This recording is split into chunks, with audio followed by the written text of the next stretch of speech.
좋은 날입니다. 오늘도 말씀 안에 승리하는 하루 되시기를 기도하겠습니다. 오늘 생명의 삶 본문은 사도행전 9장 10절부터 22절입니다. 오늘 본문에서는 10절부터 19절까지 아나니아에게 주께서 환상 중에 나타나셔서 사울에게 안수하여 다시 보게 하라 말씀하시고, 아나니아가 그 말씀에 순종하여 사울을 낫게 하고 세례를 주는 모습이 나옵니다. 20절부터 22절에서는 예수님을 경험한 사울이 회당에서 예수님께서 하나님의 아들이심을 전하는 모습이 나옵니다. 이 구절들을 통해 하나님께서 무엇을 말씀하시는지 살펴보도록 하겠습니다. 10절입니다.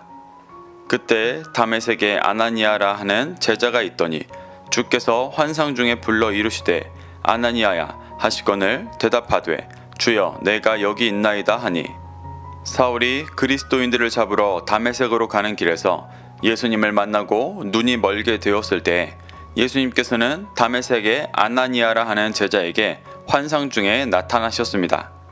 예루살렘 안에 있던 복음이 이제 막 사마리아와 인근 지역에 퍼지고 있는 이때 어떻게 다메섹에 예수님의 환상을 볼 정도의 제자가 있었는지 정확히 기록되어 있지는 않습니다.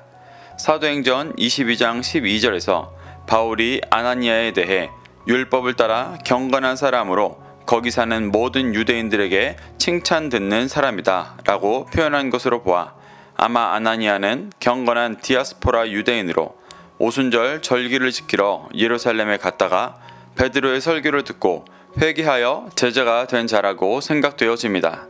하나님께서는 이렇게 미리 예배해 놓으신 아나니아라는 경건한 제자를 통해 이방인의 사도인 바울을 세워가고 계시는 모습을 보여주십니다. 11절부터 12절입니다. 주께서 이르시되 일어나 직가라 하는 거리로 가서 유다의 집에서 다소 사람 사울이라 하는 사람을 찾으라. 그가 기도하는 중이니라. 그가 아나니아라 하는 사람이 들어와서 자기에게 안수하여 다시 보게 하는 것을 보았느니라 하시거늘.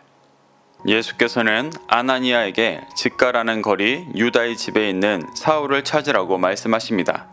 그리고 그가 기도 중에 아나니아가 와서 자신에게 안수하여 다시 보게 하는 것을 보고 있다고 말씀하십니다. 이는 사울에게 가서 안수를 행하라고 말씀하시는 겁니다. 당시 사울이 어떤 존재이고 어떤 목적으로 다메섹에 오고 있는지 대부분의 그리스도인들은 알고 있었습니다. 그래서 자신들을 잡기 위해 온 사울에게 제 발로 찾아가 안수하라는 것은 참 받아들이기 힘든 말이었을 것입니다. 13절부터 14절입니다. 아나니아가 대답하되 주여 이 사람에 대하여 내가 여러 사람에게 듣사온즉 그가 예루살렘에서 주의 성도에게 적지 않은 해를 끼쳤다 하더니 여기서도 주의 이름을 부르는 모든 사람을 결박할 권한을 대제사장들에게서 받았나이다 하거늘. 아나니아는 환상 중에 임하신 주께 사울이 예루살렘에서 주의 성도에게 적지 않은 해를 끼친 자이고 다메섹에서도 주의 이름을 부르는 모든 사람을 결박할 권한을 받아온 자라고 말합니다. 해를 끼친다의 표현은 순화된 표현이고 원어를 직역하면 악을 행했다라는 뜻입니다.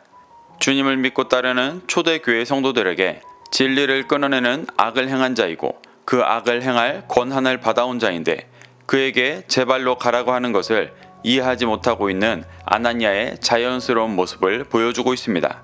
15절부터 16절입니다. 주께서 이르시되 가라.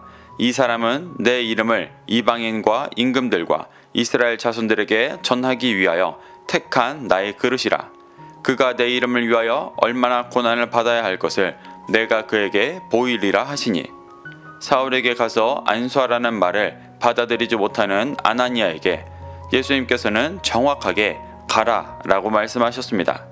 그리고 그가 예수님의 이름으로 이방인과 임금들과 이스라엘 자손들에게 복음을 전하기 위해 택함 받은 그릇이라고 말씀하십니다. 이는 예수님께서 복음이 예루살렘과 이스라엘 인근 지역에만 멈춰 있게 하는 것이 아니라 땅끝까지 전해지는 것을 계획하고 신실하게 진행하고 계심을 보여주는 것입니다. 이스라엘의 민족의 개념은 하나님께 선택받은 백성 이스라엘과 선택받지 못한 이방인 두 부류였습니다.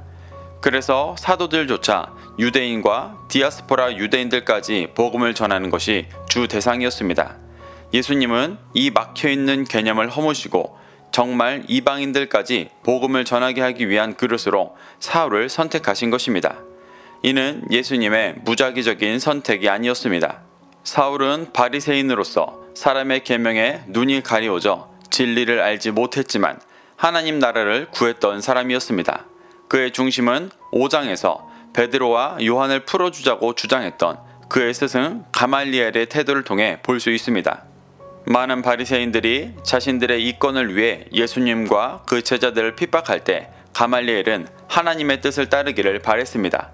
그런 중심이 가말리엘의 제자 사울에게도 있었기 때문에 눈을 가리던 비늘이 벗겨져 진리를 보게 되니 자신의 원래 목적을 이루는 이방인의 사도로서 하나님의 뜻을 따르고 이루어가는 삶을 살아가게 된 것입니다.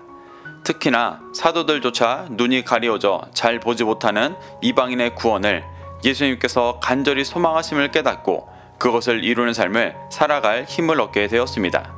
예수님은 그의 삶에 많은 고난이 있을 것이라고 말씀하셨지만 진리를 믿고 이루기를 소망하는 사울에게 이 땅에서의 고난은 그리 중요한 것은 아니었습니다. 그래서 사울이 결국 복음을 전해 이방인과 임금들과 이스라엘 모두를 진리로 인도하게 하셨습니다. 17절부터 18절입니다.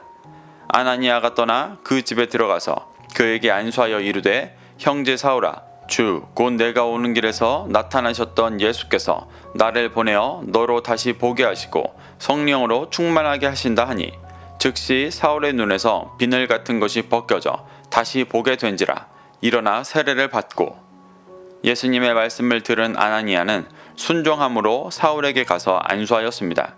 이 안수는 17절 후반부를 보면 성령 세례를 부어주는 안수인 것을 볼 수 있습니다. 이 안수 기도에 사울의 눈에서 비늘 같은 것이 즉시 벗겨졌습니다. 비늘의 원어가 레피스로 비늘, 껍질이라는 뜻입니다.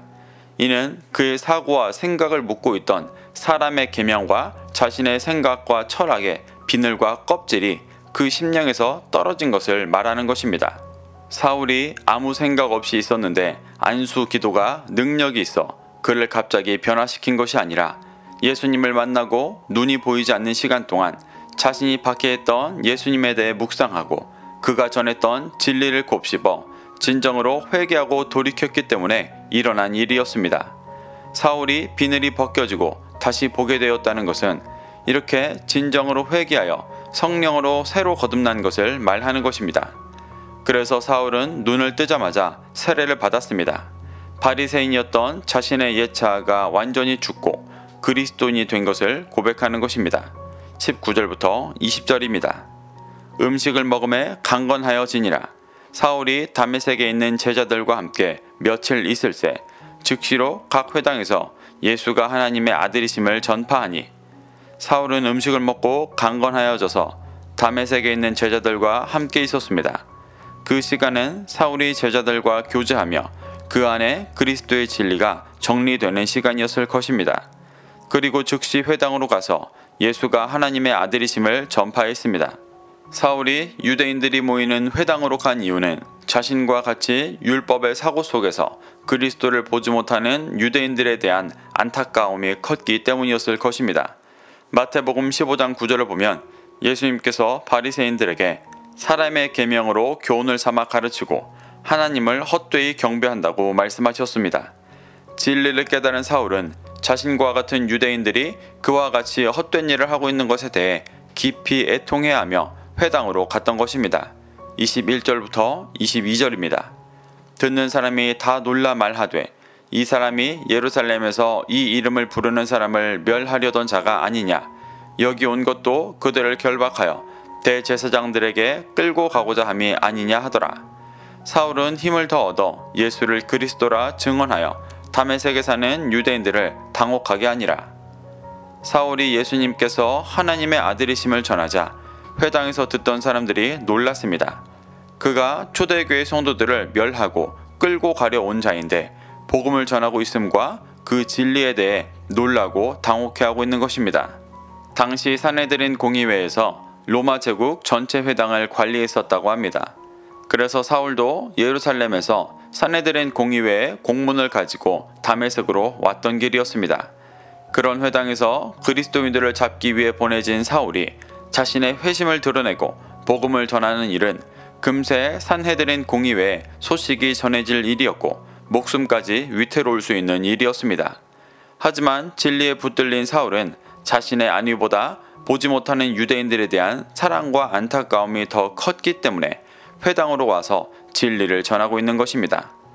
사랑하는 성도 여러분, 예수님께서는 누구보다 앞장서 초대교회를 핍박하던 사울을 만나주시고 새롭게 하시며 사도들조차 보지 못하는 이방인의 구원까지 이루려 하셨습니다. 우리는 이러한 예수님의 목적을 기억하며 그리스도인으로서 그 목적에 연합된 삶을 살아가야 합니다.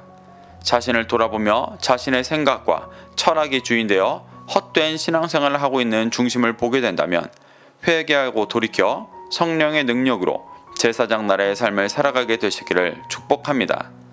오늘도 이 말씀을 심령에 새겨 승리하는 하루 되시기를 기도하겠습니다.